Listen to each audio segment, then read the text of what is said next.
Like in my first video before this one about the Acorn Plains from the World of Nintendo line that we did not too long ago, I picked up the second one. And the second one is the Layer Cake Desert.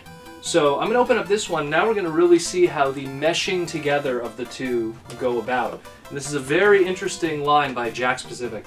So let's check that out. So here's the second set of the World of Nintendo Microland sets. We have the Deluxe Pack Layer Cake Desert. Based off of obviously one of the levels from New Super Mario Bros. U from the Wii U. And sports a lot of cool stuff. So let's crack this one open and we'll also compare it with the previous set that I opened up in my past video. Now the Deluxe Pack Layer Cake Desert set is kind of the weaker of the two in terms of gimmicks, but still gives a fresh new kind of look to this entire line. Sporting a more desert yellow base instead of the green seen with the other one gives you a different kind of environment, which has always been something that's been great about Super Mario with different environments and stuff. There is another desert kind of environment Deluxe Pack, and there is another green one too. So there will be more variation you could get as time progresses. But this one here, which comes with the Ice Mario, unfortunately is kind of the weakest of the bunch thus far. So the pieces that you get is, again, like I showed in the last video, the essentially question block thing, which still possesses the gimmick. You could put one of the chit items inside and pop it out. The chit items this time, again, is a coin and 3 new ones. You get the Starman, the star, which gives invincibility.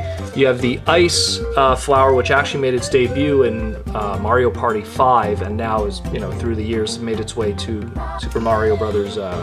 U. And so that corresponds, obviously, to our Ice Mario minifig that we get with this set. And you got a Super Mushroom, or a mushroom, which is cool because that means that they didn't really double up too much on the gimmicks. Here's the ones that came from the previous set. Obviously the coin was a double up there, but at least they gave us a whole bunch of new stuff. Really nice that they didn't just get lazy with that. So that's the first one. The second one is the Palm Tree. Unfortunately, while it's a aesthetically pleasing kind of thing, there is no gimmick really except for being wobbly. Then you have a platform from the Layer Cake kind of desert look here, with the frosting, if you want to call it that, if it's supposed to be, or sand. Nice little details of fossils and stuff, but again, there's no gimmick really with it. It's just something that just has to look cool. Then you have the platform. Now this one does have a gimmick where it turns, and this is actually something similar to in the game.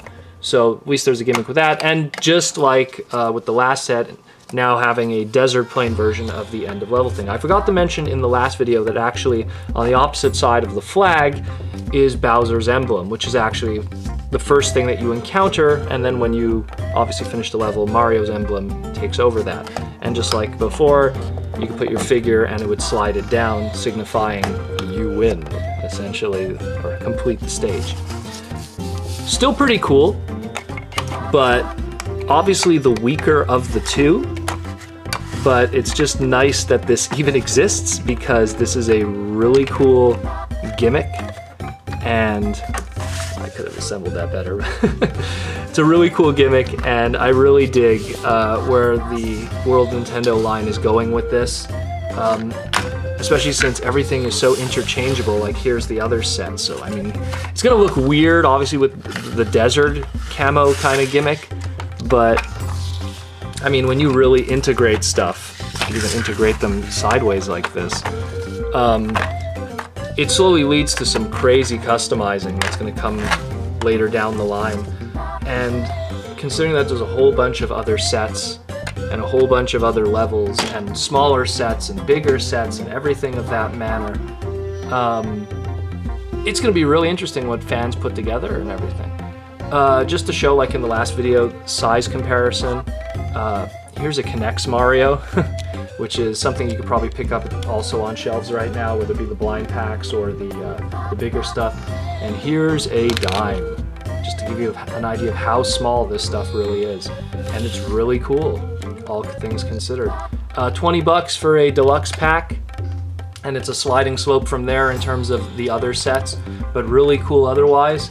The box actually shows that, again, there is more desert related ones, there is more grass plains kind of related ones, and there is minifig packs, there is carded upgrade scenario packs.